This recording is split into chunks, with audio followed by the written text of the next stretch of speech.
Okay. It seems natural to eat fish. What's wrong with it? The main thing that's wrong with eating fish is that we are overfishing the oceans to an extreme degree.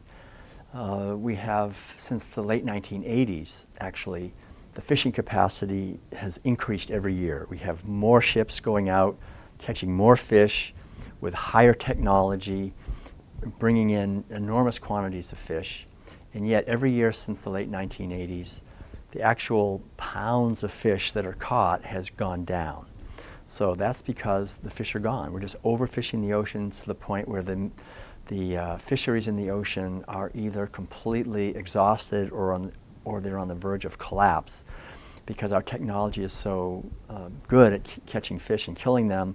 We have bottom trawlers that bring up all the fish at the bottom, that also destroy the structure of the bottom of the ocean. We have mid-range trawlers that bring in all the fish in the middle. We have surface trawlers that bring in all the fish on the surface. So the fish really don't have a chance anymore. So now actually 2/3 of the fish that we're eating in the United States and about half in the world are factory farmed fish. They're not wild caught, they're factory farmed. And factory farmed fish are even much more toxic and brutally treated than the fish that are caught in the oceans.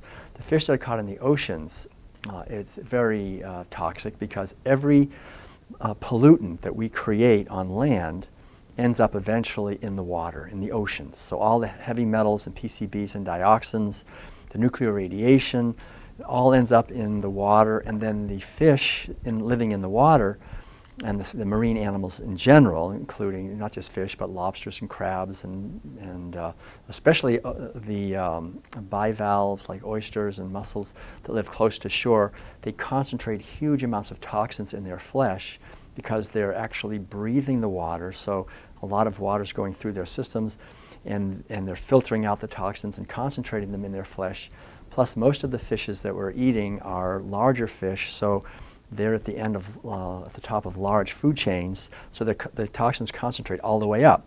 So what's wrong with eating fish? Number one is it's destroying the viability and the health of the oceans. The oceans really require fish to be healthy. The fish live in the oceans, and they're cleaning the oceans and so forth.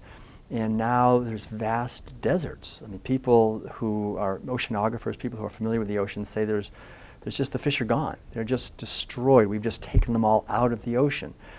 The fact that so many pollutants are going into the ocean from animal agriculture.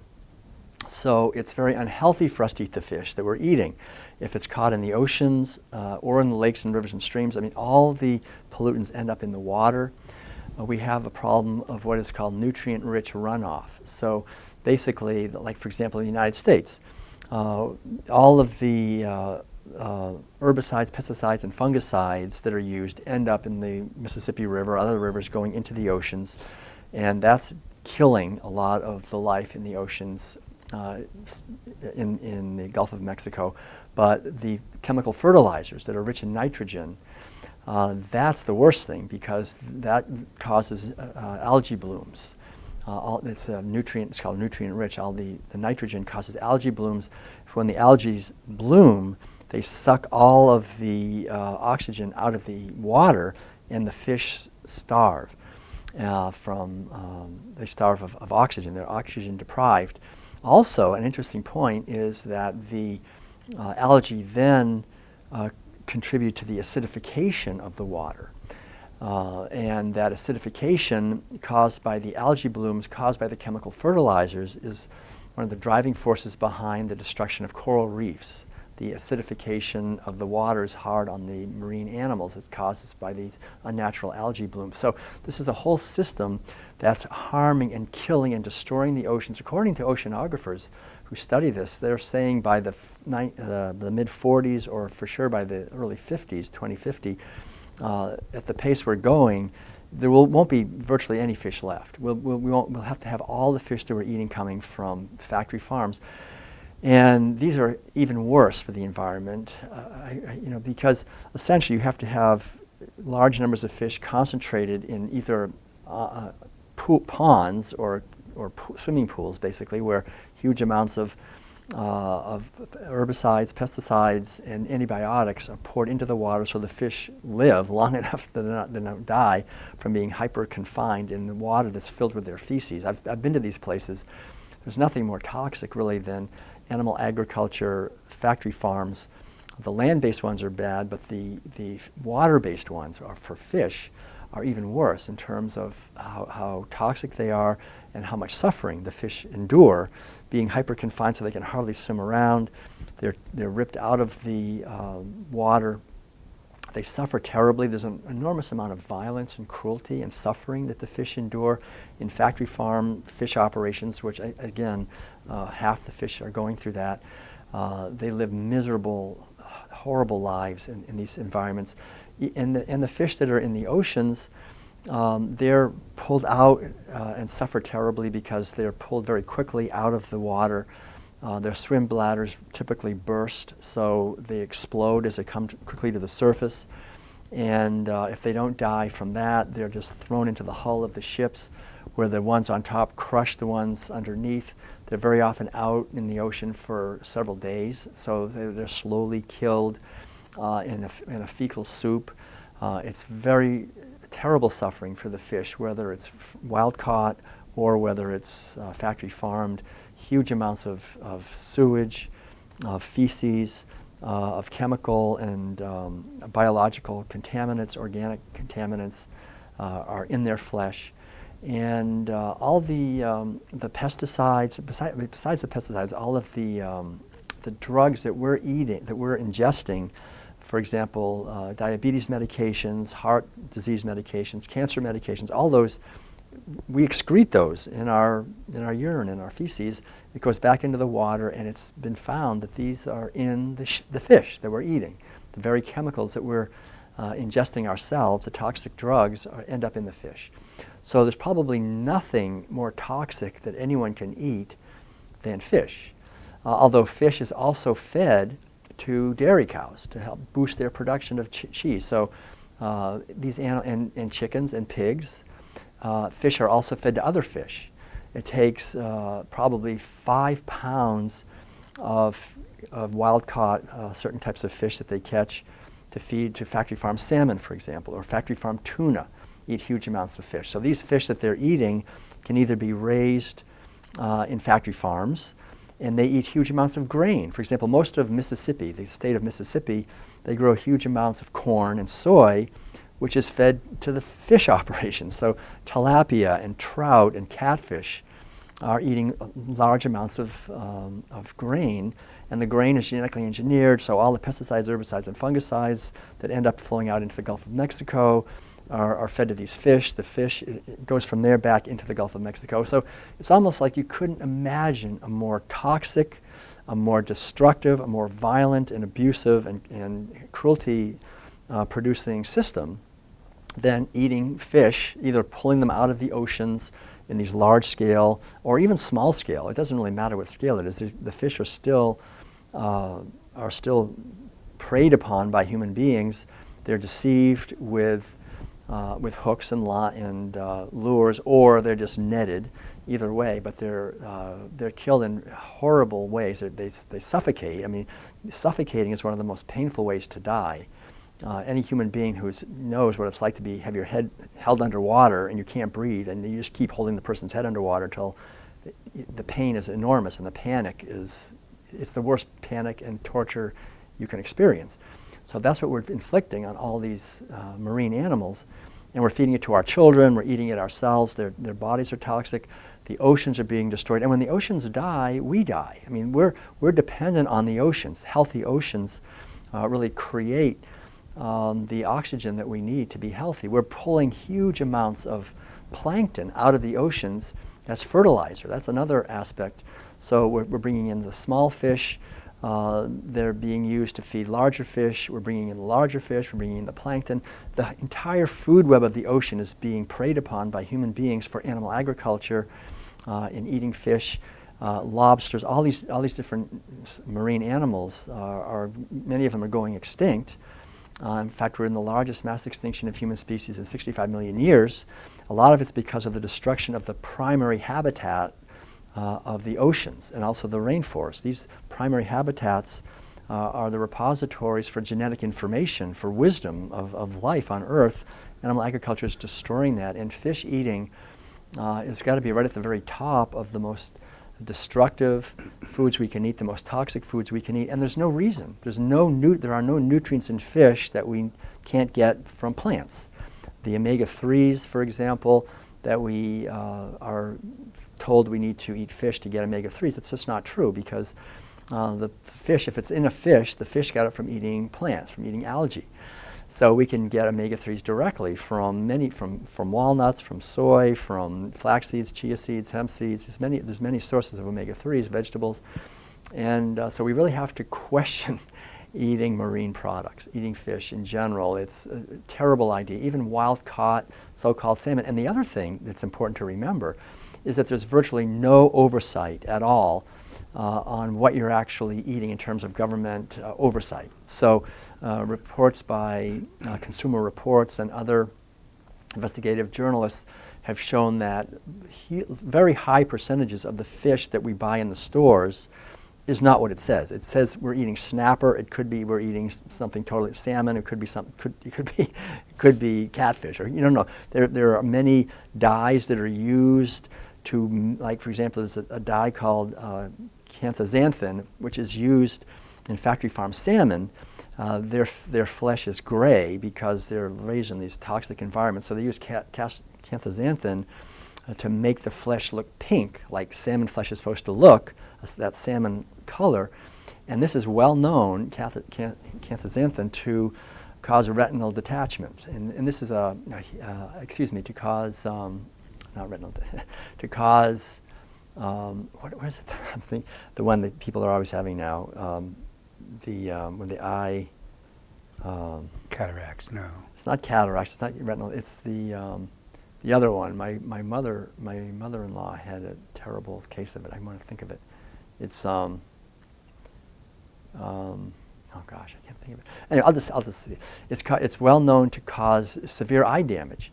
So the whole idea is to realize that when we're eating fish, we don't really know what we're eating. It may say it's wild caught, but again, investigative journalists show that very often it's not wild caught. They just get it more of a higher price when they say this is wild caught Pacific salmon. It could very well be factory farmed. It might even be a different species. So the whole idea is to understand that these industries are extremely brutal to the fish. There's also a terrible problem with slavery. I mean, there's literal vast webs of slavery that are used on the fishing vessels based in the Southeast Asia especially, and that fish is sold in European, in the United States, and all the markets that come from slaves. People are sold into slavery in Thailand and many other countries in Southeast Asia and put on ships, and they can't get off. If they try to get off, they're killed.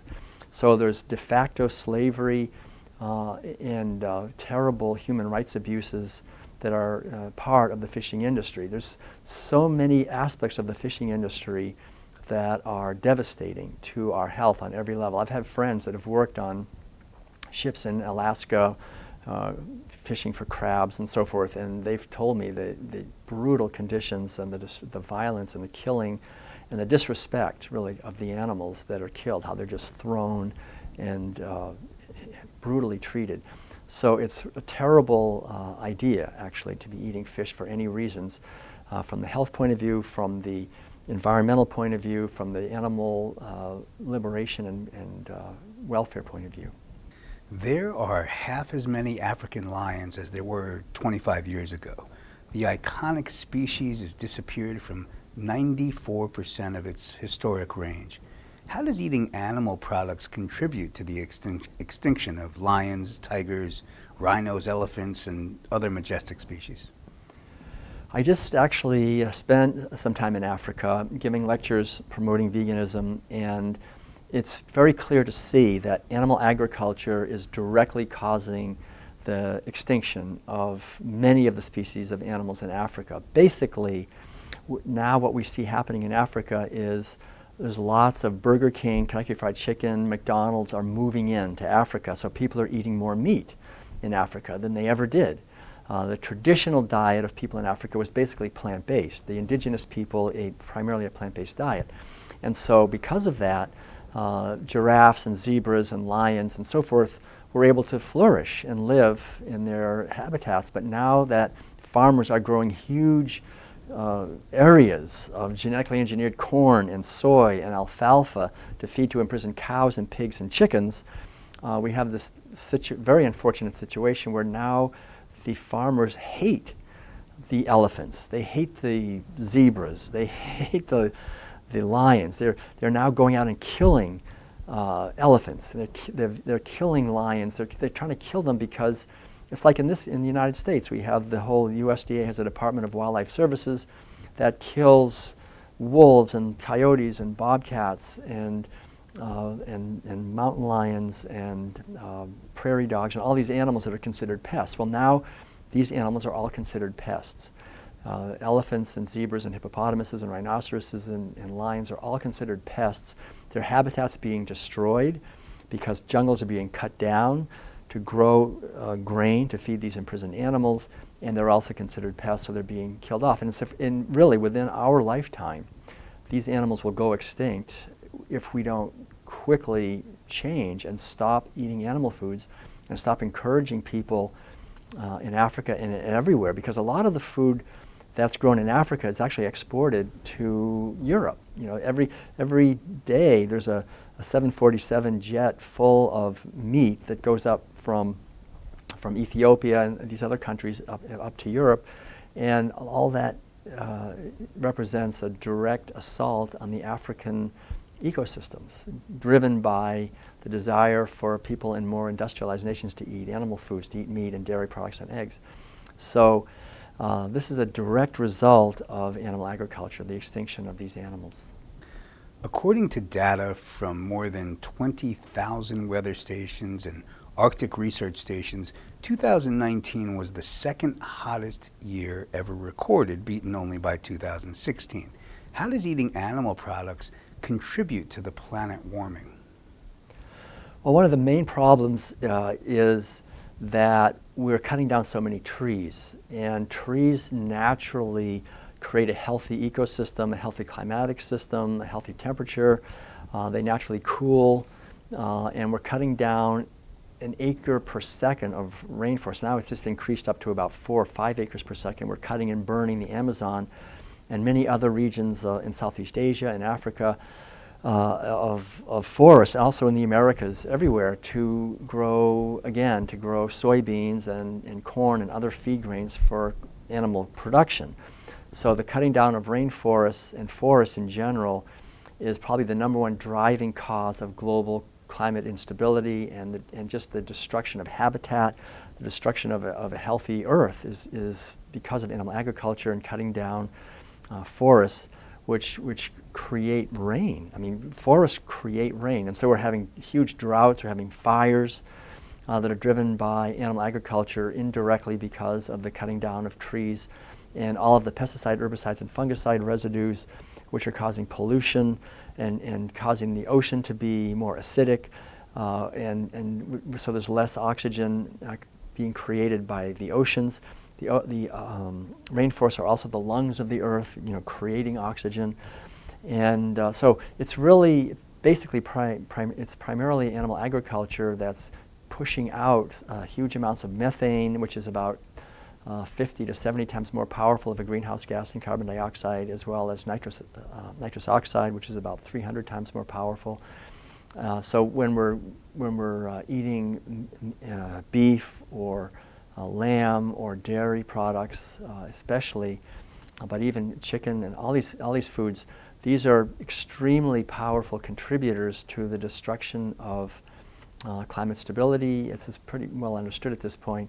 So really the best thing anyone can do if we want to just create a healthier planet is to move toward a plant-based way of eating.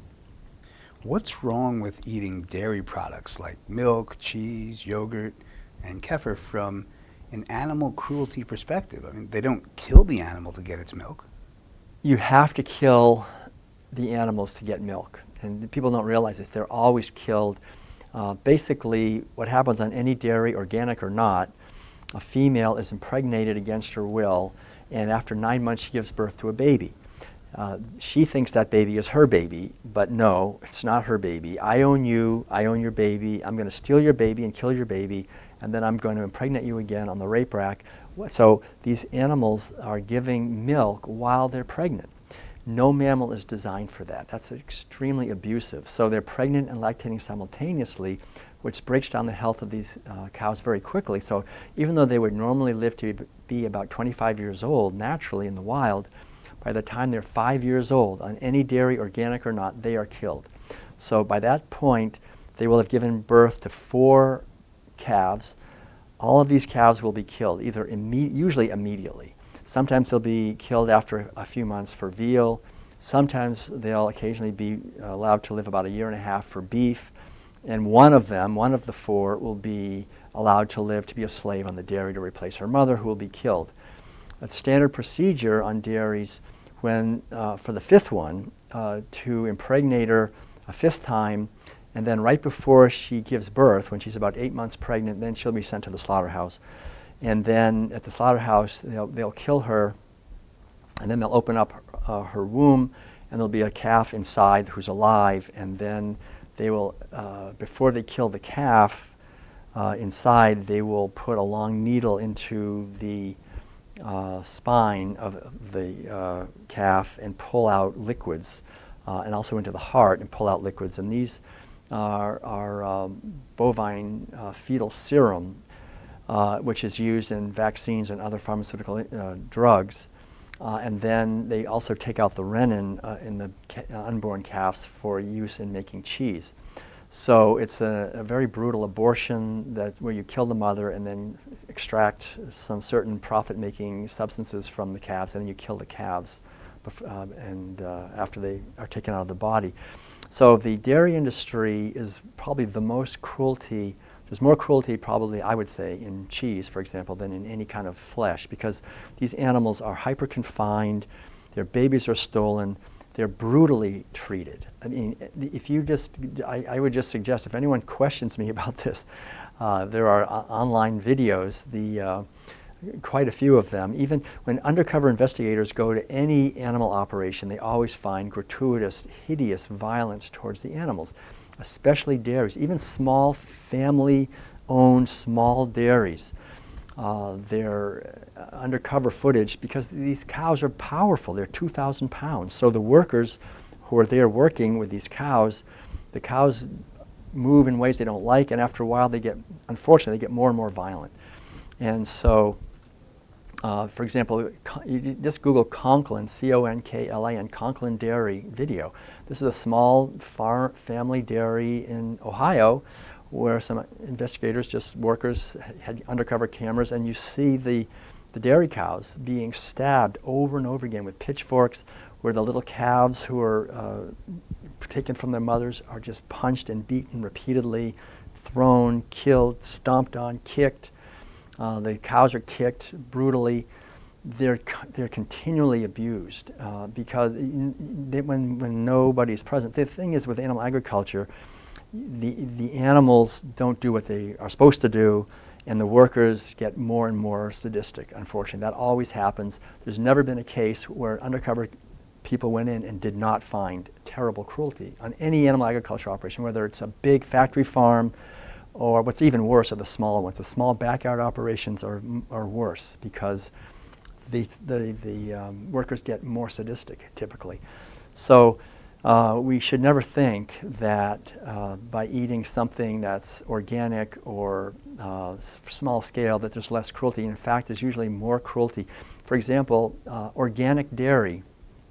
People think I'll eat organic dairy because there's less cruelty, right? The animals are out free. We have this idea they're free, walking around, in the fields. That's not true. I mean, there's no requirement that they be outside in the field to be organic. They can be sitting on cement inside all day, and as long as the feed they get is organic, then that's considered organic.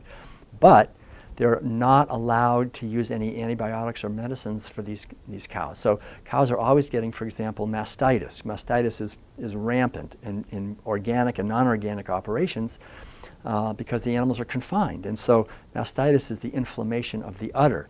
And when their udders get inflamed, then the bacteria in the udder clogs up the teats, and so the milk can't get out. And so it's very painful for the cows, and it's bad for the farmers because they're not making any money. They can't get the milk out, right? So on a typical dairy, a commercial dairy, they'll just give a lot of antibiotics to kill the bacteria that are causing the mastitis. But on organic dairy, they can't use antibiotics. So they have a metal, like a corkscrew, and they just screw it up her teat and they rip it down, which is excruciatingly painful, obviously, to the cow, but it gets the milk flowing again for a while so they can make some money. And I've talked to veterinarians about this, and they've told me, over and over again that organic dairy cows suffer much more, even because they can't do anything to relieve the problems that they have with their skin and many other things by being confined on dairies.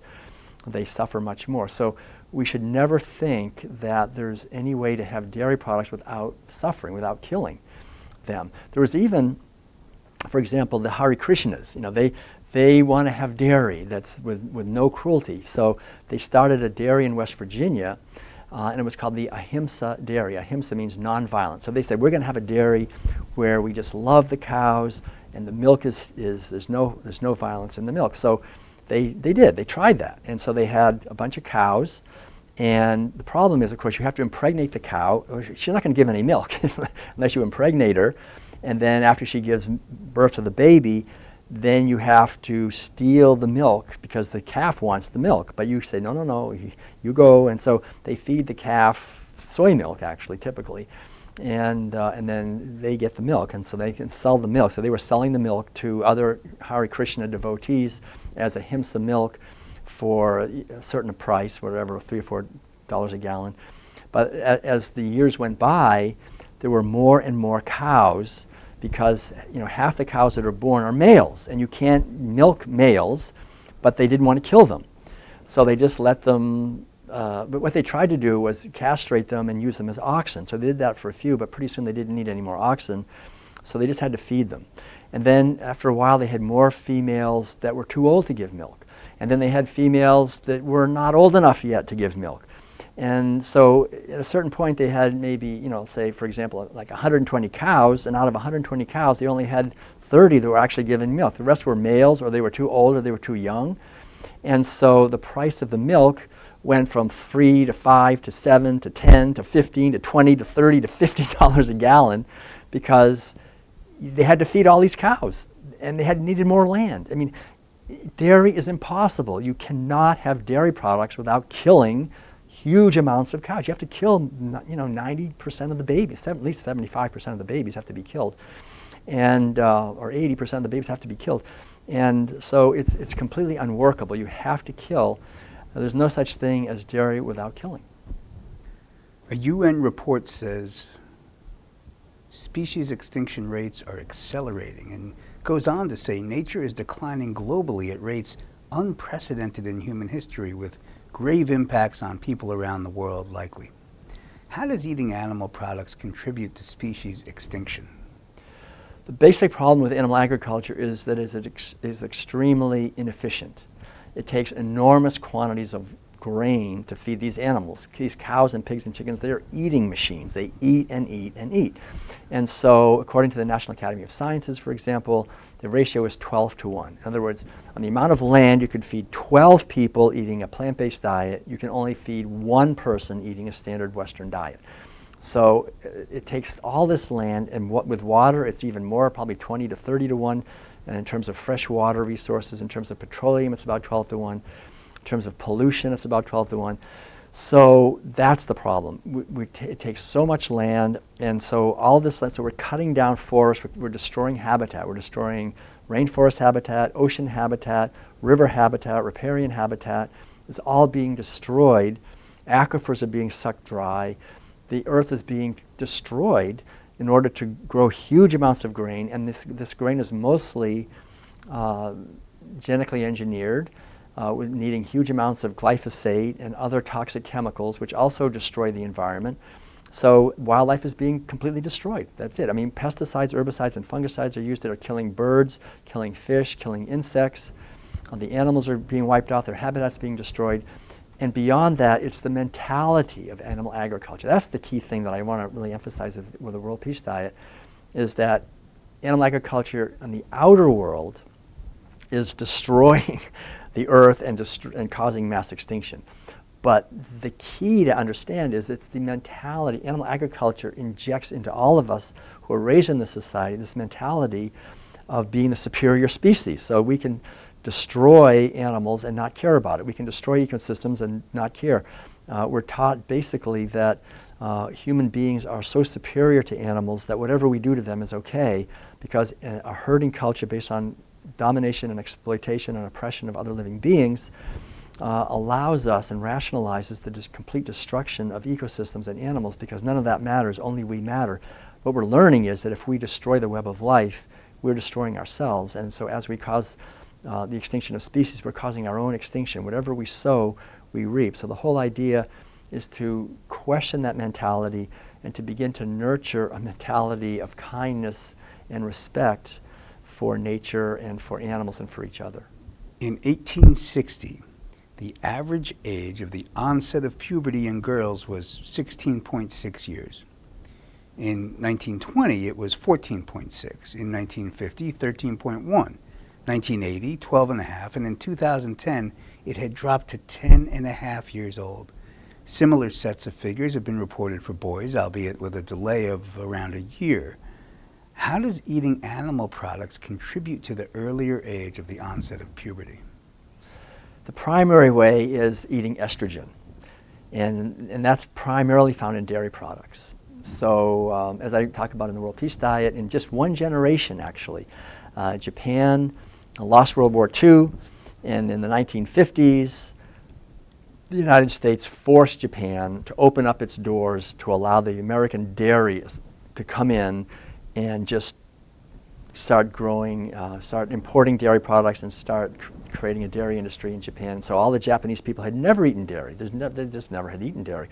So they started eating the dairy products, and in just one generation, the average age of menarche, of the first menstruation of girls, went from 16 to about 12, in just one generation.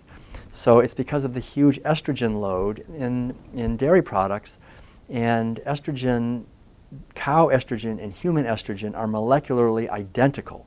So when we're eating dairy products, we're getting this huge unnatural load of estrogen. If we're a girl, it's going to cause all kinds of problems like early menstruation and breasts and so forth, and having babies.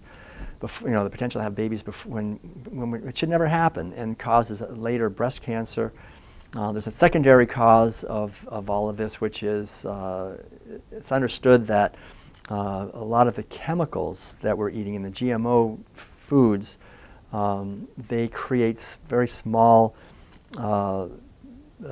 concentrations of pesticides that in our body mimic estrogen. And that can also be a factor in causing the earlier menstruation, but mainly it's the dairy industry is to blame for that.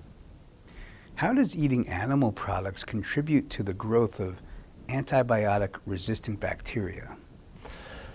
Again, today it's about 90% of all antibiotics that are created by the antibiotics industry are fed to animals, not to people. It's just standard procedure, especially on commercial CAFOs, on confined animal feeding operations, to just mix antibiotics in with the feed of cows and pigs and chickens and turkeys and other animals, because it has been shown to boost weight gain. They just get fatter. With more antibiotics, the fatter they get, the heavier they get. It helps keep them alive in extremely toxic situations with lots of toxic bacteria and viruses and pathogens. So these antibiotics are mixed into the feed, and obviously the more antibiotics that are used on these animal feeding operations, the more that the bacteria are going to get stronger and be able to overcome those antibiotics. And so now our antibiotics are not working anymore, primarily because of animal agriculture. In Chapter 7 of the World Peace Diet, what did you mean by the dairy nightmare? What did you mean by pushing cows to produce? What did you mean by the toxins in milk? And what did you mean by eggs, more domination of the feminine? Basically, the dairy nightmare and the domination of the feminine is inherent in all animal agriculture. It's sort of epitomized in the dairy industry and in the egg industry, where you have these females just confined and their uteruses just mined basically for money, just impregnated against their will, their babies stolen, their milk stolen, their lives stolen, and then killed. And the same thing with eggs. Just, hens would normally give, like any bird, a few eggs a year. That's it. Now they're giving 200-300 eggs a year. They're kept because through breeding, through lighting, through feeding schedules and so forth. These animals are pushed to produce. The same thing with the cows. They're pushed to produce. They're exploited. It's the exploitation of the mothering principle, the exploitation of the principle of loving and nurturing life.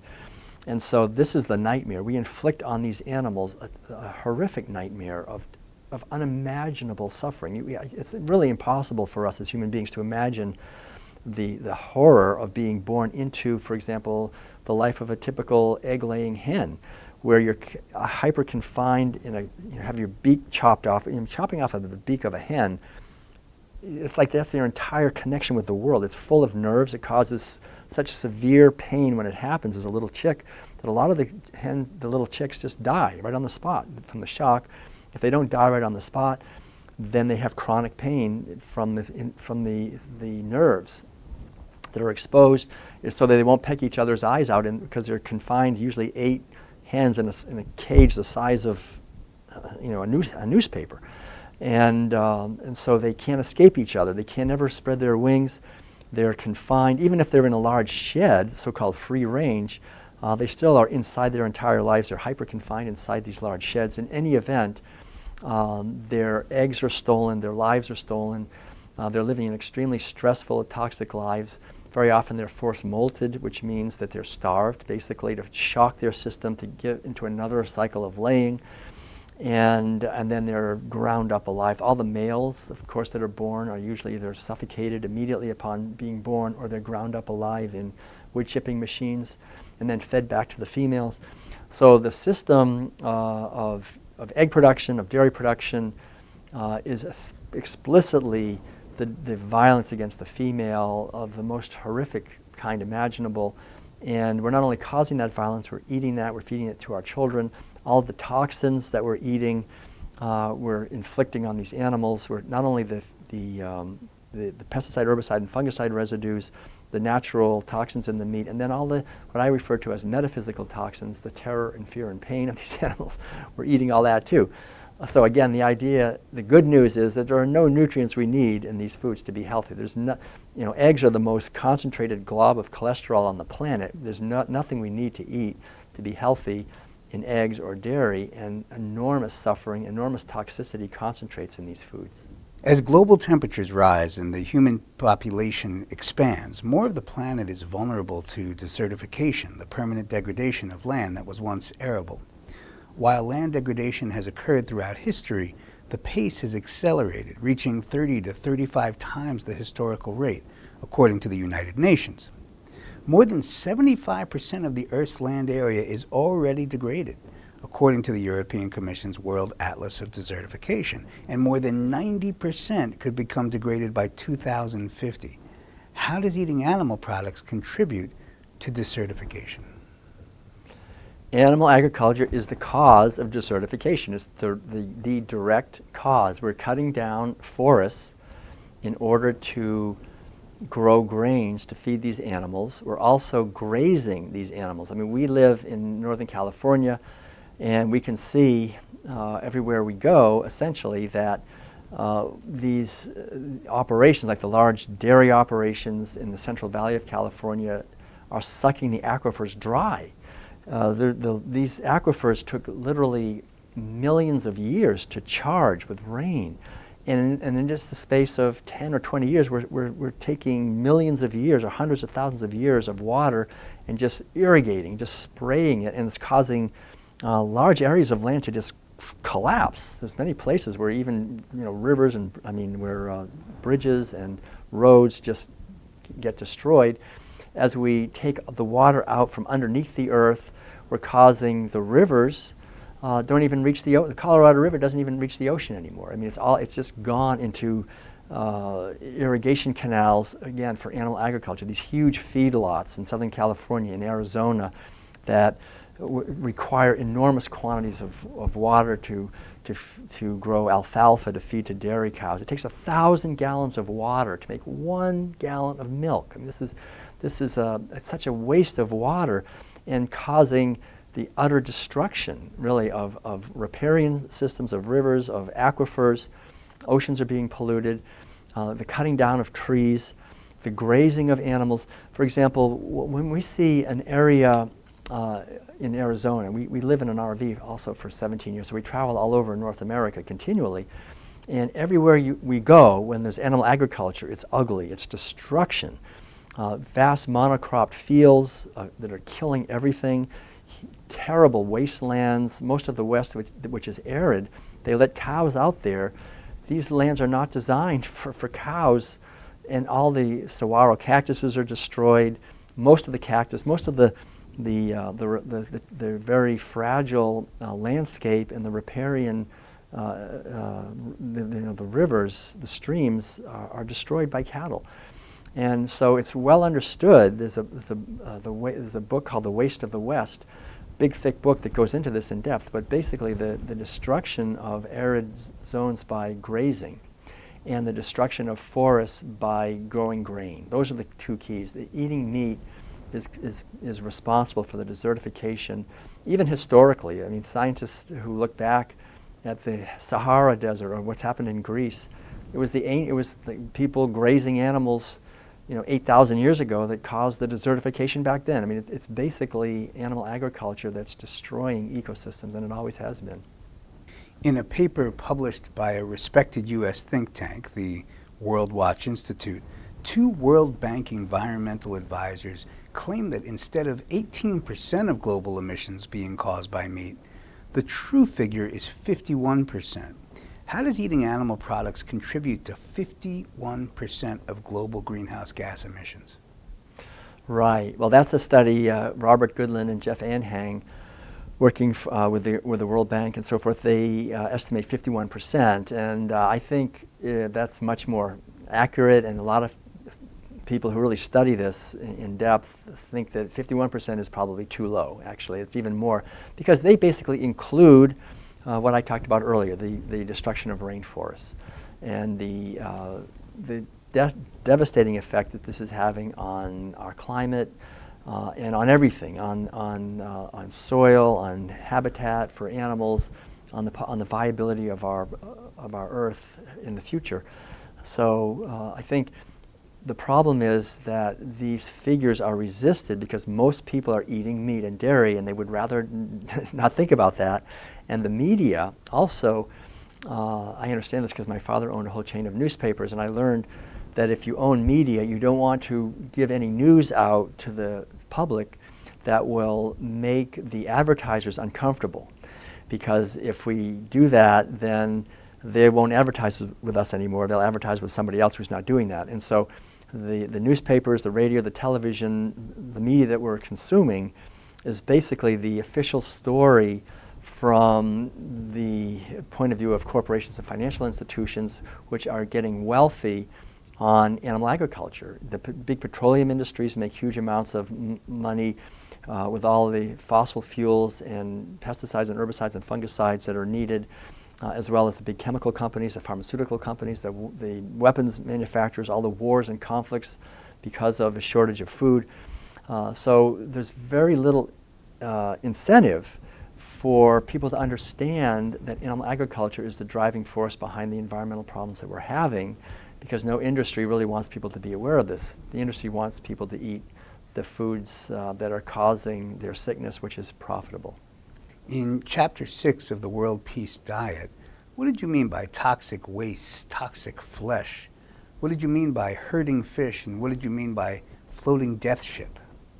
I'm talking about the way that we do fishing today, and that the fishes that are pulled up from the ocean or that are taken out of aquaculture operations, which are basically factory farms for fish, the flesh is very toxic. It concentrates all these environmental toxins, and that the ships that are out there, they're floating death ships because the fish are just brought into the ships and down into the hold of the ships, and they stay out for very often for weeks at a time. It's extremely wasteful of diesel fuel. They have to go, because now, since the fisheries are so destroyed, fishing ships cannot just go a little bit out and catch fish. They have to go way out there, and so it takes a huge amount of fossil fuel, and the fish are out there for long periods of time just crushing each other and dying slowly. And so the amount of toxins and misery is worse today than it ever has been if we're eating fish. Why should I care about where the waste from animal agriculture goes? How does it affect me or my health or my planet? The waste from animal agriculture all ends up in the water, in the air. People who live near animal agriculture operations suffer terribly. I've met people, and I've talked to people who have worked with residents who live near animal agriculture operations. Very often they get bronchial severe illnesses from the terrible air pollution. Workers on dairies actually die. It's quite often if they go too close to a manure pile which gives off ammonia, they'll just die and fall into the manure pit and die by suffocating in the manure pit. So the gases that are given out by animal agriculture into the air are extremely toxic, as well as, of course, the methane and so forth for the climate, and the water pollution. But not only that, the soil erosion, this continual growing of huge amounts of grain to feed these animals, and it's not based on soil, it's really based on oil.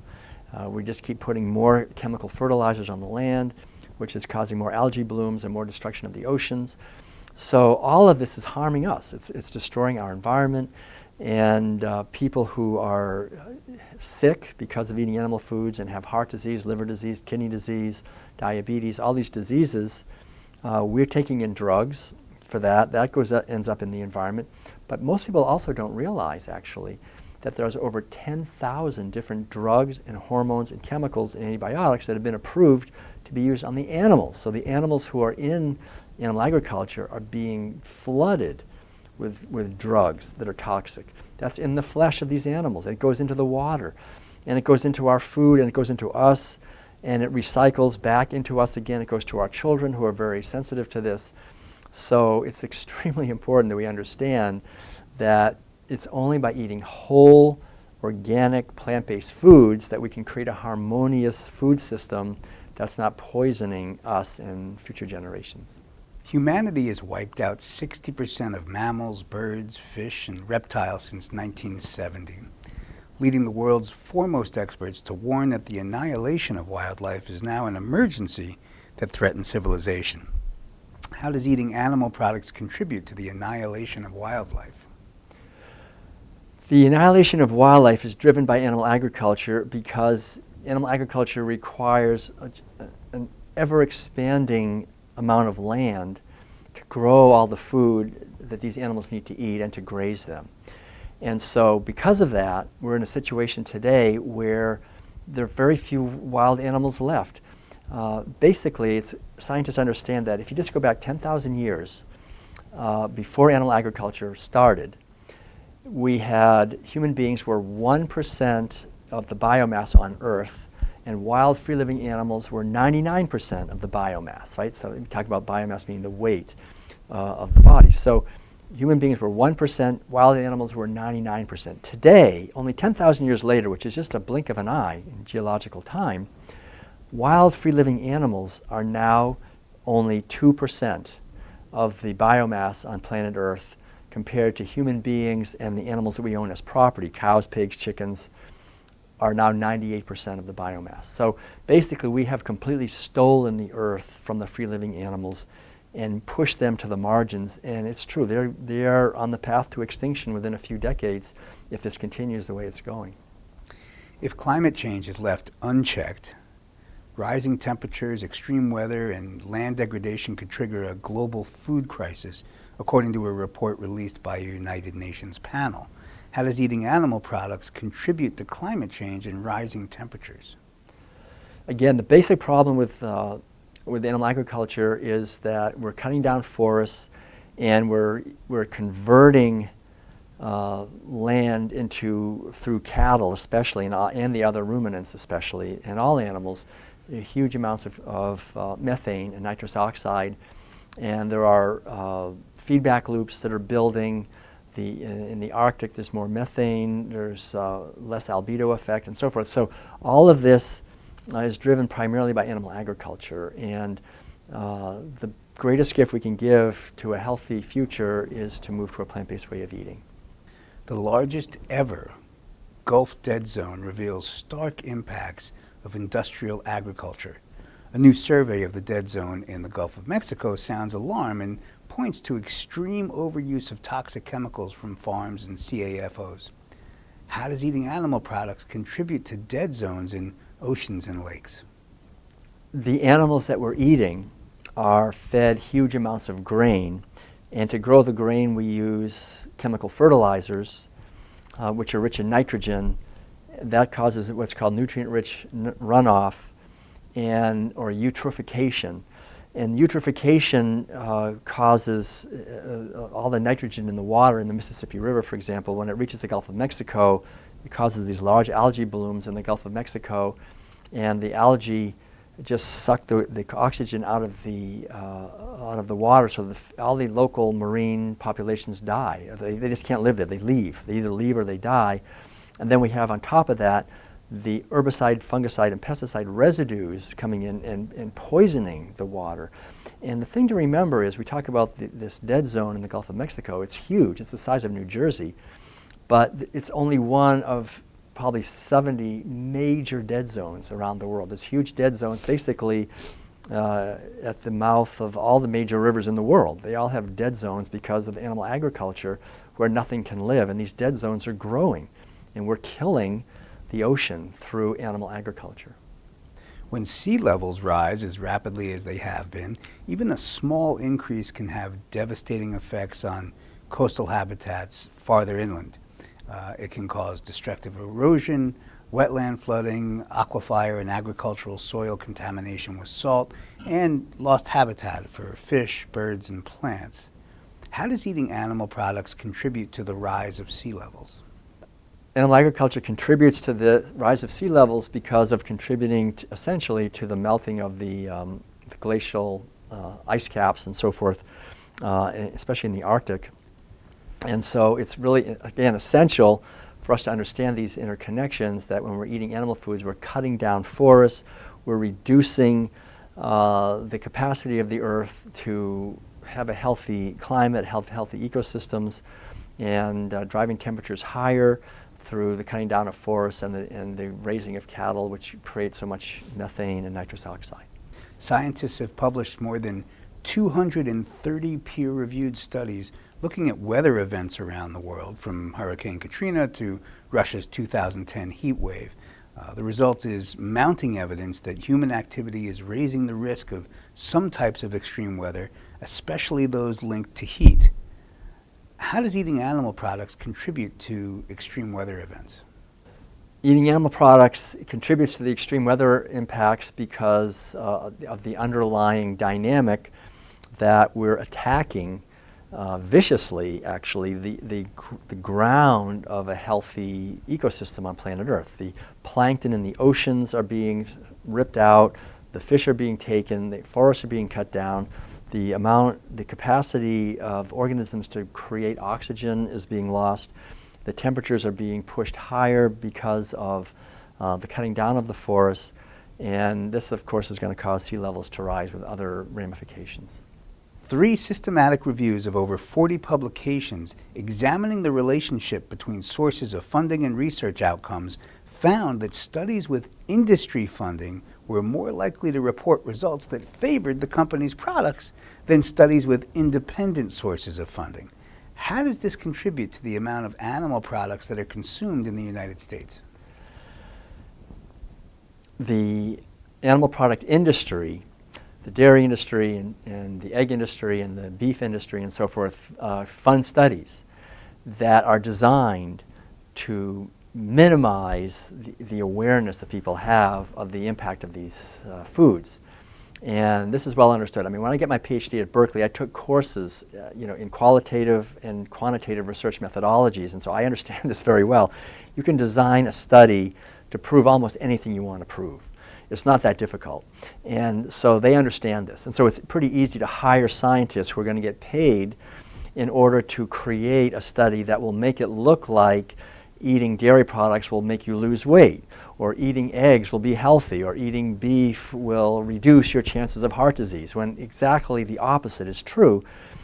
Science is very easily manipulated. And the other thing is that when we see the data in general, it shows that eating a whole food, organic, plant-based diet is overwhelmingly linked with being healthier, and eating diets that are high in animal-based foods is overwhelmingly linked with diseases of various kinds, the chronic diseases that we're facing in our society. That's well understood. But again, the motivation to publicize studies is with these industries. So they'll not only pay to fund a study, but then when the study results are published, and they can be published, it's very easy. It's well understood now that so-called peer-reviewed journals are corrupt. So it's not difficult to publish one of these industry-funded studies in a so-called peer-reviewed journal, and then they have all the money to then promote it on the New York Times and CNN and everywhere else, so everybody reads about it, so it becomes a big splash. If someone independently funded studies, when they're published, there's no one has any money to promote it to the media, so it's kind of unknown by the public. So it's basically like the tobacco industry. And the tobacco industry understood very clearly that all they need to do is to sow seeds of doubt in the minds of people. So they'll just keep smoking. They'll say, well, some experts say smoking is unhealthy. Some experts say smoking is the healthiest thing you can do. They can't argue. I guess I'll just smoke.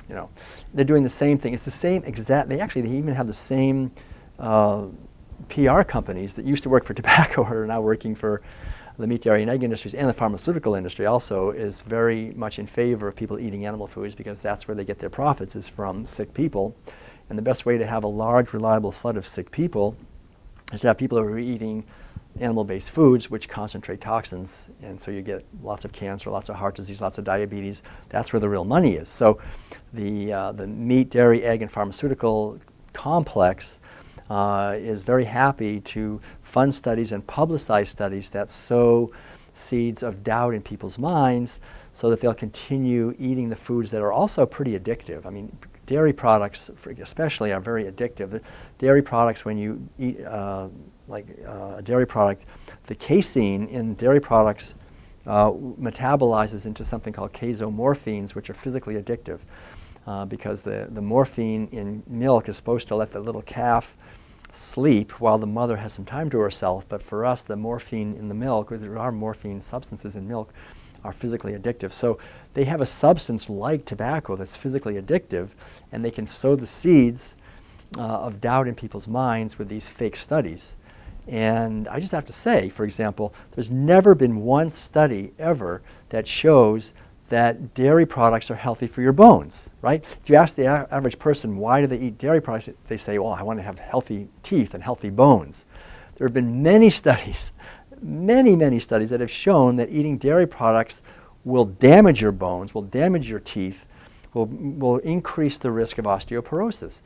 And any systematic study of all the research on dairy shows that the countries with the highest rate of dairy consumption have the highest rate of osteoporosis, the worst bones, and yet that's not promoted because the industry has the money to promote studies and create studies that basically falsify the data. Isn't it natural for an animal to provide milk? What's wrong with us getting it from animals? Of course it's natural for animals to provide milk. The thing to remember is if we think we're a person who should maybe drink cow's milk, for example, there's one way we can tell, and that is to go into the bathroom, turn on the light, look in the mirror, and if you see in the mirror a little calf looking back at you, then yes, you should be drinking cow's milk. If you see a little baby lamb looking at you, then you should be drinking sheep's milk. If you see a little puppy looking back at you, you should be drinking some dog's milk. If you see a human being looking back at you and you're an adult, you shouldn't be drinking any milk. I I mean, why are we drinking the milk of another species? First of all, another species, and second of all, when we're adults. It's very perverse, and the only reason we do it is because we're following orders. We're just doing what we've been told to do, and because these substances are addictive. So I think it's really important to realize that in order to give milk, a cow has to be impregnated. I remember meeting a woman not too long ago. She was very intelligent. She had a Ph.D. We were talking a little bit about dairy, and she said, "Wait a minute, are you telling me that cows don't just give milk?" And I said, yeah, they're like us. They're mammals. I mean, when a girl grows up and becomes a certain age, she doesn't just start squirting milk out of her breasts, going down the street, because she's now, has a breast. She only squirts milk out of her breast when she gives birth to a baby, and the milk is for the baby. It's the same with a cow. We have to impregnate them, and then the milk is for the baby. We steal the baby and kill the baby, and then we steal the milk. And it's not designed for us. It has so many substances in that milk. IGF-1 growth hormone, which causes cancer. Casein, which causes all kinds of problems, including cancer. The strongest cancer-causing substance there is, according to T. Colin Campbell. And estrogen, all these substances that really wreak havoc with us. So yeah, animals will give milk, but it's not for us. Factory farms pollute the environment and our drinking water and harm the welfare of animals while increasing corporate control over our food. How does eating animal products contribute to the use of factory farms? Of course, if I'm eating animal foods, I'm directly taking out my wallet and paying for someone to imprison an animal and to impregnate her against her will, to steal her baby, to kill her baby, and I'm going to eat the baby's flesh, or I'm going to eat the dairy products or the eggs that come from those animals. So if I'm paying for that, I'm directly causing that suffering. But I don't just stop there. Besides causing the suffering, which is bad enough of itself, then I turn around and actually eat that suffering. I eat the toxic flesh or secretions of those animals, which cause havoc in my own body. So animal agriculture is a whole webs of trauma. There's trauma to the cows and pigs and chickens, the animals. There's trauma to the workers who have to stab animals and impregnate them on rape racks, and the workers have the highest rates of suicide and drug addiction and alcoholism and spousal abuse. These workers on factory farms or backyard farms, it doesn't matter if they're factory farms or backyard farms, they're still killing, raping, stealing, and workers that have to do the terrible things. And so all of this is causing suffering, and then I'm eating that suffering and I'm feeding it to my innocent children. So to really understand that any kind of animal agriculture, whether it's a large-scale operation or a small-scale operation, it's the same. It's violence, it's oppression, and it's abuse of other living beings and of ecosystems that then boomerangs back on us. If I cause that suffering, as I'm sowing, I'm reaping. And all of this entire system would stop immediately if we would just stop paying for it, if we'd stop buying that, and would shift to a plant-based way of eating, which is infinitely more sustainable and compassionate for other living beings. Taking into account the amount of cropland devoted to feedstock, an estimated 75% of the world's agricultural land goes into meat production. Meat production is also extremely water intensive. Producing 1 pound of meat requires between 5,000 and 20,000 liters of water, while producing 1 pound of wheat requires much less, between 500 and 4,000 liters. How does eating animal products contribute to the loss of cropland needed to grow food?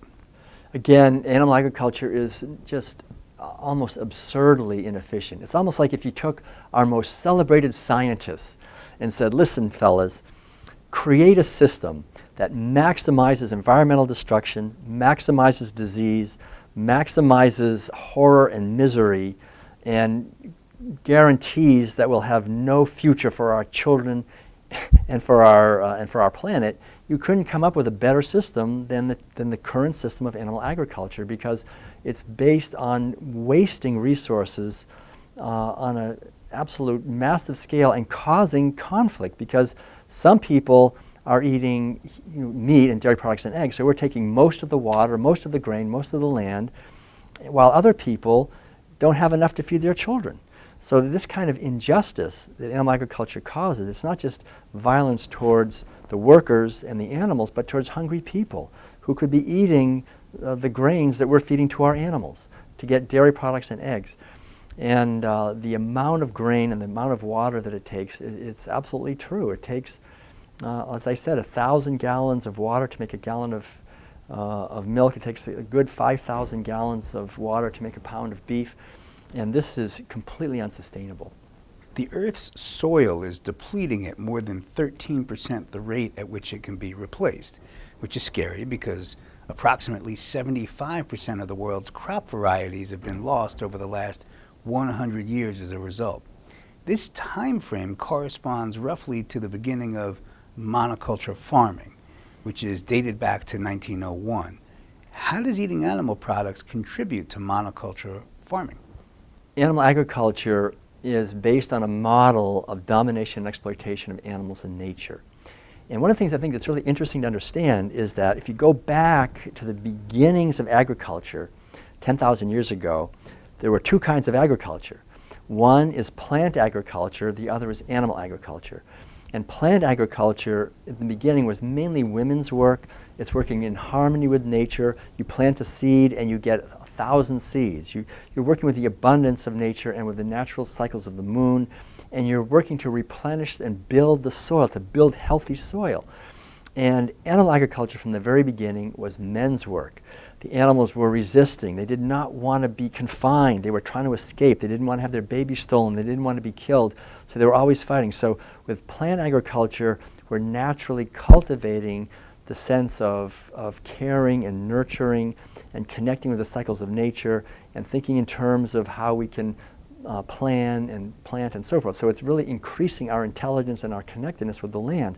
Whereas animal agriculture is based on domination and violence and oppression and disconnecting ourselves from the abundance of nature and from our natural empathy and kindness. And so as it turns out over the centuries, we've become a society that's organized at its core around animal agriculture. Today, we're defined by animal agriculture, and so the way we do all agriculture, whether it's plant agriculture or animal agriculture, is the model of animal agriculture, the model of domination and exploitation of nature. And so plant agriculture is now done with pesticides, herbicides, fungicides, GMOs, monocropping. I've seen these vast monocrops all over the United States with huge killing fields where nothing is allowed to grow except soybeans or corn or alfalfa, genetically engineered, sprayed with glyphosate, and where any kind of plant or animal that tries to live there, you kill, you destroy and kill. So that's that's destroying the soil structure. And the soil is washing away into the ocean. And now the whole foundation is oil instead of soil, which is great for the petroleum companies. Natural gas is used to create chemical fertilizers, and this is causing enormous pollution problems. So even though it's very good for a tiny elite of people who are the CEOs of the large pharmaceutical, chemical, and petroleum and banking industries that make a lot of money on pollution and disease and war, 99.9% of the people are basically being harmed by this. Our earth is being harmed, the animals are being harmed, our health is being harmed, the soil is being eroded. So the time now is to wake up out of this delusion and build the soil and remember plant agriculture as a way of connecting with the earth in a harmonious and loving way, and begin to grow food in a veganic way, to build the soil organic without using bone meal or blood meal or manure or fish meal, to just build the soil using crop rotation, using cover crops, using compost, using the ancient and traditional and new ways we're thinking. And it's well understood now that we can feed everyone on this earth on a fraction of the land.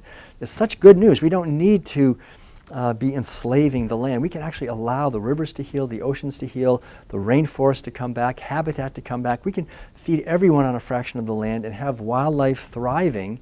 There's no reason. The problem is animal agriculture. It takes everything away from everyone and puts it into the hands of a tiny elite as wealth, but it destroys the underlying capital of the earth, the actual ecosystem that all life depends on. While independent media outlets still exist, and there are a lot of them, the major outlets in the United States are almost all owned by just 6 conglomerates. How does this contribute to the amount of animal products that are eaten in the United States? The fact that our media is controlled and dominated by just a few corporations explains why we never really hear the truth about animal agriculture, because as long as people are unaware of the destructiveness of eating meat, dairy products, and eggs to their own health and to the earth and to animals and to future generations and to hungry people and to slaughterhouse workers, then they won't know, and they'll be eating these foods because they're pervasive, they're everywhere, and they're addictive, because huge amounts of research goes into making them addictive. Lots of fat and salt and sugar and chemicals that make us want to eat more of these very toxic foods. And then we get sick, and then we need to go to the doctor, and we need to have some pharmaceuticals. So the media is fed by all this. The media makes money from advertising. And so these are the companies that are advertising the most: the pharmaceutical industry, the fast food industries, the big banks, petroleum companies. They're the big advertisers, so they're getting a return on their investment, and they want to be sure there's a flood of sick people that need their products, and a flood of people who are uninformed, basically. So that's why it's so important to have forums like this, like the Real Truth About Health conference, where we can teach each other and learn from each other what's actually going on and what the actual consequences of animal agriculture are, and how much benefit actually comes from questioning the official narrative in our society that we need to kill animals and have high protein diets that are toxic to us. Soil that is able to generate viable crops is rapidly on the decline, according to senior UN official Helena Semedo. Half of the topsoil on the planet has been lost in the last 150 years, and it can take decades, if not centuries, to regenerate. Numbers suggest only 60 years of viable topsoil left at the current rate of degradation and increased usage. Half of the topsoil on the planet has been lost in the last 150 years. How does eating animal products contribute to the loss of topsoil?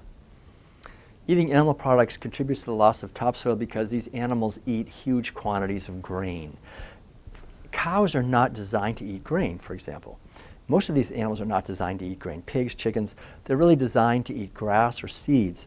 So in the case of cows, they're designed to eat grass. But if you feed cows grass, they don't get very fat. They're thin, and they don't give much milk. So scientists figured out that if you feed them legumes and rich grains, then they get fat and they give a lot more milk. So we're feeding them legumes like soy and alfalfa and grains like corn, very rich foods that actually give the cows E. coli, makes them sick. It makes us sick, but it makes them profitable. But they don't stop there. They feed them fish meal, and they feed them slaughterhouse waste from chicken litter, and dogs and cats that are euthanized are ground up and fed to cows. So cows are eating huge amounts, not just of grain, which causes soil erosion because all this grain has to be grown. I mean, we lived in an RV and traveled all over North America, and most of North America has been reduced to vast, vast fields of GMO corn and soy and other feed crops for these animals. And that every year they just plow it, and they plant and plow year after year. They never let the land rest. They just dump chemical fertilizers on there, and the soil gets washed away every year more and more. So when the Europeans first came here, there were 8, 10, 12, 14, 18, 20 feet of topsoil. Now we're down to a few inches of topsoil. It's just all washed away. It's blown away in the Great Dust Bowl and washed away because of this profligate use of chemicals and fertilizers, and they make money on that, but the foundation, there's not much nutrition in these foods, and these animals, and we're eating meat and dairy, we're eating all the residues, right? We're eating all the residues of the GMO. We're eating a lot of GMOs, we're eating a lot of glyphosate, and we're eating animal-based foods. So the whole idea is to realize that as we make these poor animals sick, as we make the soil sick, we make ourselves sick. The whole idea is to rebuild the soil, to have local plant-based agriculture, to rebuild the soil, and we need a lot less land to feed everyone if we do it that way. The world's insects are hurtling down the path to extinction, threatening a catastrophic collapse of nature's ecosystems, according to the first global scientific review. more than 40% of insect species are declining and a third are endangered, the analysis found. How does eating animal products contribute to insect species declining? Insect species are declining precisely because of two primary things. Number one, the rampant use of pesticides to kill insects. And that's directly caused by animal agriculture because, again, we need to grow so much food to feed these animals. If we just grow food directly and we ate it directly, we would need much less food. We could feed everyone on a fraction of the land, much less food. And the other thing, of course, is habitat destruction. We're destroying their habitat. So the insects need a habitat to live, but when we create monocropping where nothing is allowed to live, these poor insects have nowhere to go. And if we have a field full of nothing but, say, corn or soy or alfalfa, the insects that are specifically drawn to those plants will go there and they'll all be killed by the chemicals. So all of the pesticide, the chemicals that we're spraying is really, that's the foundation of the destruction of insect populations, which is also leading to the collapse of bird populations, for example, and the collapse in many ways of the pollinators, which we need to have produce. So we're attacking the very core of our planetary health with animal agriculture. You just mentioned pollinators. The first global assessment of pollinators ever has found that extinction pressures on species that facilitate crop production are threatening the world's food supply, with hundreds of billions of dollars worth of food and agricultural production annually at stake. What's causing the die-off of many of our pollinators?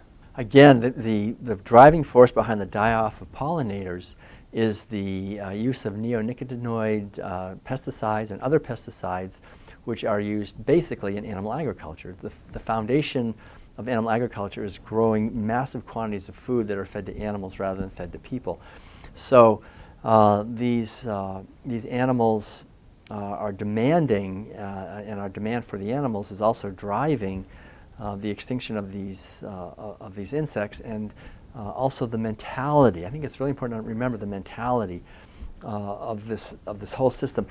Animal agriculture really gave rise to this idea of ownership of other beings, of using other beings as instruments, of ownership of land, and gave rise to not taking responsibility for the consequence of our actions. So this idea of a corporation is basically a legal entity that's designed to remove responsibility.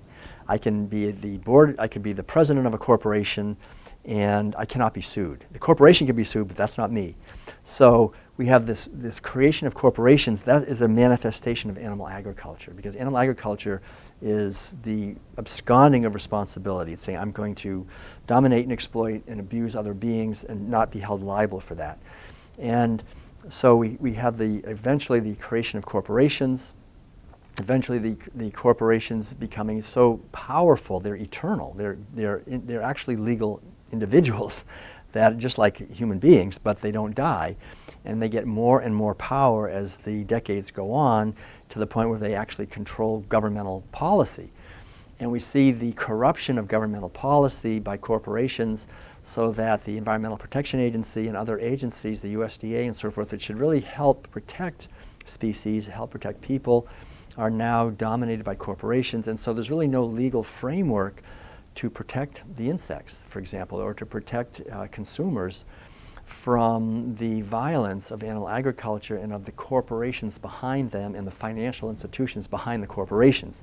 It's the big banks really behind the corporations that have the real power and the real money that keep driving this whole thing. And so it's important to see that those who are vulnerable, like the bee populations, the butterfly populations, and all the other insect populations, they really need to have intact ecosystems to thrive. They have to have habitat to thrive. But animal agriculture is based on using the mentality of domination and maximizing profit, not taking responsibility. And then as consumers, every meal we're eating, the subtext of every meal is don't make the connection. It's just bacon, just don't think about where it came from. So every meal, we're also not taking responsibility. And so since we're not taking responsibility and we don't want to make the connection, then the earth is being destroyed while no one is aware. So what veganism is, essentially, it's just waking up. It's saying, I'm going to take responsibility for the consequences of my actions. I'm going to do my best to make the connections and see when I'm eating food, what does that cause? If I'm eating food that's non-organic, then I'm paying someone to spray pesticides and herbicides and fungicides. If I eat food that's of animal origin, I'm paying someone to stab and kill and impregnate animals against their will. You know, all these acts of violence that I'm actually causing, which are causing the destruction of insect populations, of bird and fish populations, of indigenous human beings they're having their habitat destroyed as well. We see that in Brazil, for example. So the animal agriculture corporations are really known to be very vicious. I mean, they stop at nothing to get what they want, because it's about money and power. So it's very important for us to educate ourselves and then to be part of the solution rather than being part of the problem. Don't take out our wallets and pay for non-organic foods, foods that are from animal origin. Do the best we can to support local plant-based farmers and build insect populations. Like we have a food forest where we live in Northern California. We've planted about 60 fruit trees and nut trees and berries and vegetables and other plants that we're eating, lots of herbs and so forth. And we've seen this wonderful increase in all the bee populations. We have all these, these local pollinators and hummingbirds and other birds coming. We have much more than our neighbors. So each one of us can create a yard, perhaps, where we have food that we're growing that will also not only feed us, but will help the local populations. And we can support local farmers doing the same thing. Wild animals are being poached on a massive scale, with millions of individual animals of thousands of species worldwide killed or captured for their native habitats. Poaching poses a growing threat to elephants, rhinos, and other charismatic animals, as well as to smaller and more obscure creatures like certain lizards and monkeys. How does eating animal products contribute to the poaching of wild animals? It's directly caused. We were just actually in Taiwan recently, and the farmers there in this beautiful area of Taiwan had put traps out into the forest to kill the monkeys and other animals that would come into the fields and take the crops from them. And so what the local Buddhist group actually didn't like seeing all these wild animals being killed by the farmers, because the farmers, all they care about is money. They just want to, it's so hard to be a farmer. You've got to grow your crops, the weather's a problem, wild animals are a problem, so you just want to kill the animals if they're going to mess with your crops. But this local Buddhist group went in and taught the local farmers how to grow organically instead of using chemicals and pesticides to kill all these animals, and also taught them spiritually, taught them spiritual principles, taught the farmers that life is eternal. Think of it. Don't just think of your life as you're just born and you're just here for 60 years and then you die, a pointless life, just trying to make enough money to survive and buy some good things, and then you die, a meaningless life. Remember, what you are is infinite and eternal consciousness.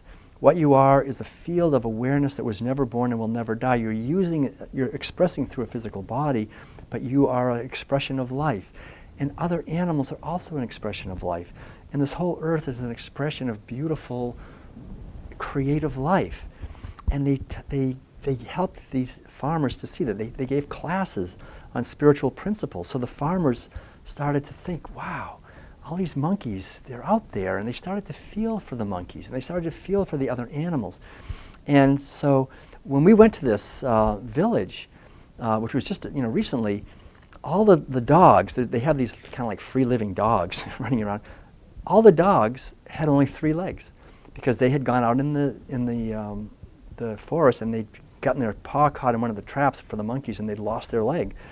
And so the farmers decided to change things, and they took all the traps away, and they started growing organically, and they started working also in a cooperative way with the local wildlife and say, all right, we'll take 90%, you can have 10%, 10% for the monkeys, and they let them have a little bit of it, and now the dogs don't have to worry about going into the forest anymore, and the younger dogs actually have 4 legs, and the people are so much happier.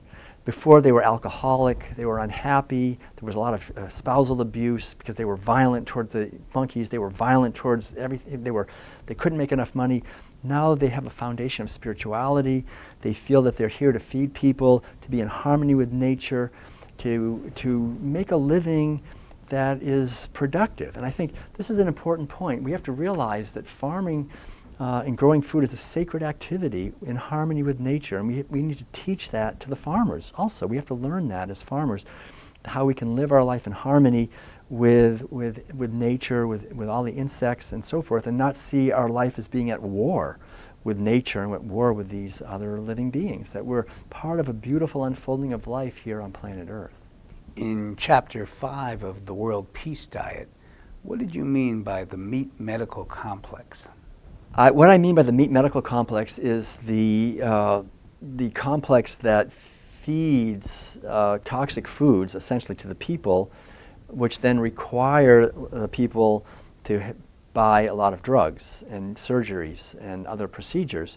Because if I'm eating animal-based foods, and this is well understood, according to, for example, Michael Greger in his recent book, How Not to Die, if you look at the 16 leading causes of death in the United States, 15 out of the 16 leading causes of death are due to diets high in animal-based foods. The only one that's not is accidents. But the other 15, like heart disease and strokes and breast, prostate, and colon cancer and liver disease and kidney disease and other diabetes and so forth, all of these conditions are caused basically by animal agriculture. So eating animal foods is a huge driving force behind a bloated medical budget, which is actually robbing all of us. We have to pay higher prices for everything to cover the medical costs that the corporations have to pay for in their health insurance. So this whole thing is just sapping our economy.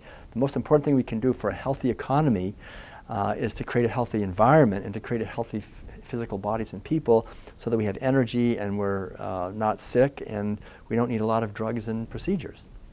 More than 90% of crop varieties have disappeared from farmers' fields.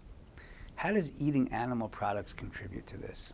Basically, animal agriculture is based at its core on maximizing profit and dominating and exploiting other beings and seeing them as instruments. So we have a situation where now, after 10,000 years of animal agriculture, we have these massive corporations that, as I said earlier, are evading responsibility legally, and it's to their advantage to eliminate crop diversity and to take ownership, actually, of seeds and patent them, so that farmers need to buy the seeds from the corporations and to reduce the possibility of farmers having independent sources of seeds that can thrive without their chemicals, without their pesticides, without their herbicides and so forth. So the whole thrust has been to try to destroy and eliminate the diversity of life. That's really what animal agriculture does in practice. So again, it's always been, for the last 10,000 years, we've been doing animal agriculture from the very beginning. It's been a war against nature and a war against the diversity of life. We have just, basically a farmer wants only his cows out there. Any other type of animal, get rid of them. They might interfere with my profits. And as far as people growing crops, they don't want any other thing. They just want one thing, the monocrop mentality. So the whole idea is to question the narrative of animal agriculture, which is a supremacist, reductionist, materialistic perspective that reduces everything to marketable commodities, and realize that real strength and beauty is in diversity, in inclusiveness. What veganism is radical inclusion. It's including all beings within the sphere of kindness and concern, and including all varieties, that every variety is important. Every variety is an expression of life, and to to honor and respect all varieties of plants and animals, and see that this is all wisdom. This is part of the genetic wisdom on our earth. You just mentioned how farmers may actually have to buy seeds from the corporations. Seed diversity is disappearing, and 3 chemical companies own more than half right now. Our food security hinges on the struggle now underway over who controls the Earth's seeds. Can you expand a little bit more on that? Yes, seed diversity is a huge issue, and these large corporations, Monsanto, Bayer, of course, is one of the major corporations that owns huge quantities of seeds. And basically, by having a monopoly on seeds, they can extract profits from farmers and keep farmers in a vulnerable position. And that's really been the case here. The basic idea, the lesson in all of this is really for us as human beings to learn that if we eat animal foods, we're putting the animals into a vulnerable position. We're making them dependent on us for everything, and we're stealing their sovereignty. Animal agriculture is stealing the sovereignty of other beings and imprisoning them.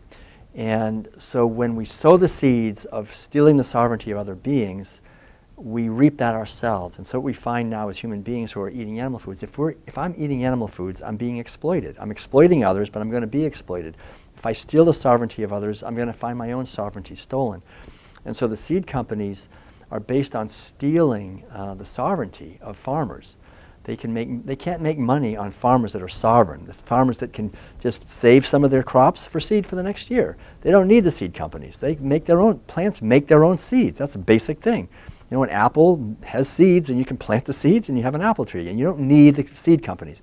So that is a threat, of course, if you want to dominate and exploit. So if we as citizens are dominating and exploiting animals, we shouldn't be surprised that we find ourselves being dominated and exploited by corporations, because we're sowing the seeds of that ourselves every time we eat animal food. So that's why it's so important for us, if we want to be free ourselves and create a system of justice and equality and freedom for us in our human world, we're called to stop dominating and exploiting animals, to stop stealing their sovereignty and stealing their purposes, because if we don't, we're going to lose our sovereignty and our purpose, and we're going to find ourselves being completely at the mercy of these massive governmental, corporate, financial systems that exploit us to the point where we really have no freedom left, and our health is taken away from us. And by stealing, by owning seeds, by making us dependent on drugs, on vaccines, and on other technological devices that they control, we lose our sovereignty. So what veganism is essentially, it's love and caring. It's caring about animals, caring about our own freedom, taking responsibility for our lives and about the impact we have on others, and doing the best we can to minimize the amount of harm and exploitation that we are causing ourselves. And it's only then, when we minimize how we're exploiting others, that we will be worthy not to be exploited. If we're going to be eating animal foods, then we deserve to be exploited, because we're exploiting others. We have to understand that it's not our fault. We're born into a system where we're taught to exploit others, so we have to question it. And I think as each one of us questions that, then we begin to create a grassroots movement, and it's happening very quickly, of liberation of animals. The only way we're going to be free is if we liberate animals. As we liberate animals, we liberate ourselves. As we liberate ecosystems, we liberate ourselves, because we're all interconnected. All life is interconnected. That's the key point to understand. We can never escape that. We can't own and dominate and destroy seeds or insects or soil or aquifers or any of these things. Our idea, we have to understand that those ideas come from animal agriculture, which is demonic. Animal agriculture is based on the opposite of love and life. It's based on violence and destruction and exploitation in a way that's heartless and abusive. And if we're paying for those foods in any way, if we're eating and consuming those foods and feeding them to our children, then we're just propagating endless misery. And at the point now when we have so many people doing that, we don't have ecosystem. We can only do this for another few years, really, before it's going to be really a situation where we'll go extinct. And the irony is, if we do this, we go extinct ourselves, we won't even know why it happened. That's how clueless we are. So it's really about awakening out of the narrative of domination and exploitation that we see in the seed companies, that we see in the pharmaceutical industry, that we see in the weapons industry, all these industries that make money on people that are asleep and who don't understand what's happening. You've mentioned how antibiotics are in our meat. Why should I care? The main reason to care about antibiotics being in our meat is, number one, we're eating residues of toxic chemicals and drugs and hormones. There's huge amounts of hormone residues in meat and dairy products and eggs, all animal-based foods. And so we're eating the residues that are toxic. And then the other thing, of course, is that antibiotic use creates antibiotic-resistant bacteria, which basically wipes out any chance we have of defending ourselves. So I think the whole idea is to, again, realize that the violence we're inflicting on all levels, on animals and really at the cellular level, on even on bacteria, by fighting against them, by creating antibiotics. What does antibiotic mean? It means anti-life. So by just constantly creating all these antibiotics, they end up inside of us. I mean, our microbiome, this is our most precious community, lives inside of us. Just in the last 10 years, we've learned that we have about 25 trillion cells of our body and about 25 trillion cells living inside our body that are not us. They're bacteria and other organisms that live inside of us that digest all of our food. And the basic idea is if we're eating animal-based foods, we're not feeding the microbiome in our body, the bacteria in our body, a healthy food for them. They're designed to eat starch, basically, and polypeptides, which come from plant-based foods. So if I'm eating meat and dairy, or if I'm eating antibiotics, or if I'm eating glyphosate, which is a broad-spectrum antibiotic, I'm destroying the health of the microbiome.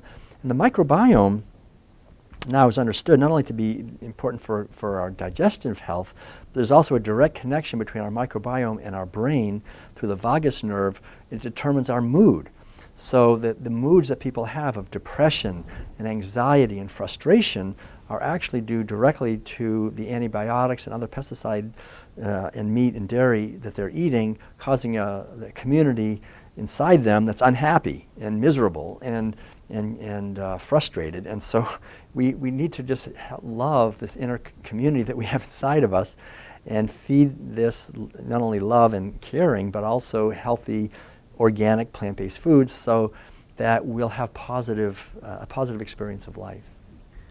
A paleo author was saying that growing vegetables is just as bad as eating animal products because insects and small animals are killed during the normal agriculture of plant-based foods. What do you think of that? It's just absolutely ridiculous because essentially if I'm eating a plant-based foods, then it takes a fraction of the plants to eat.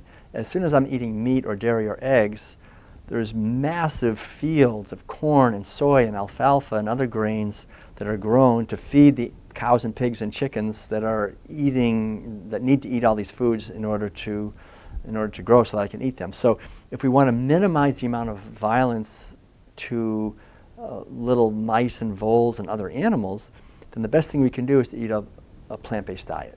That minimizes the amount of land that's being used in agriculture. It minimizes the amount of, and especially organic, so it minimizes the amount of killing. Because as soon as these farmers are spraying pesticides, they're killing birds, they're killing ducks, they're killing all kinds of animals. So to eat organic, whole food, plant-based diet minimizes the amount of killing. And as soon as we eat animal-based foods, we're not only killing the animals we're eating directly, we're wiping out ecosystems and killing a lot of animals. For example, the cutting down of rainforest to grow soybeans to feed cows and pigs and chickens and other animals, that's happening right now. According to biologists, anyone who moves to a plant-based way of eating is saving between 100 and 150 trees every year. So we're saving trees, we're saving animals too, because deforestation is killing habitat and destroying billions and billions of animals. So it's very unfortunate that paleo people and others are spreading misinformation that spreads confusion about what's really happening here, because eating a plant-based diet is much more sustainable and requires much less suffering of animals. Can you sum up everything we've talked about today in 15 seconds? The essence of the teaching is good news, that all of us have been given the gift of a physical body that does not require any animal to suffer, to thrive and celebrate our lives on this beautiful earth. And when we bring our lives into alignment with that understanding and eat an organic, whole food, plant-based diet, then we're creating the foundation for peace, harmony, justice, freedom, liberation, and sustainability, not only for ourselves and our loved ones, but for all living beings. And it's something that all of us can do. It just requires us to question the official narratives in our society and trust our inner wisdom and our inner compassion. What's the one thing I need to do today? The most important thing anyone can do is to make an effort to understand the consequences of animal agriculture, and then to bring our lives into alignment with that understanding and do it with love and respect for all life. Why do you feel it was so important to come here to speak at the Real Truth About Health conference? I came here to speak at the Real Truth About Health conference in order to deliver a message that we as human beings have nothing stopping us from a beautiful future. There's a future that's beckoning. We live on a beautiful and abundant earth. We can feed everyone on this earth on a fraction of the land. We can allow the rivers and oceans and forests to heal. We can allow our bodies to heal, our minds, our psyches, and our societies to heal. The main thing is to question animal agriculture, the outer destruction of animal agriculture, and what it does to the inner landscape of our consciousness, to heal our mind, and to learn to look with eyes that see beings rather than see commodities. And I feel that that message is the core message of the Real Truth About Health conference. That's the core to physical health, psychological health, spiritual health, environmental health, and cultural health. They all have to work together for health.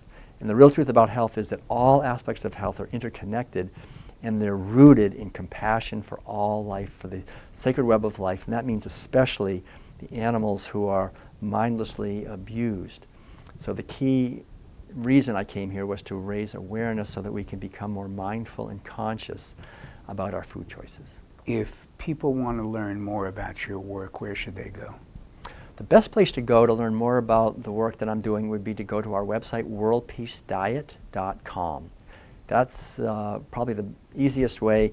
You can see there videos of talks and our lecture schedule, also the World Peace Diet book and other books. I've written a book called Buddhism and Veganism, another book called Circles of Compassion, Essays Connecting Issues of Justice, another book on developing intuition, another book of music, scores, and my wife's art.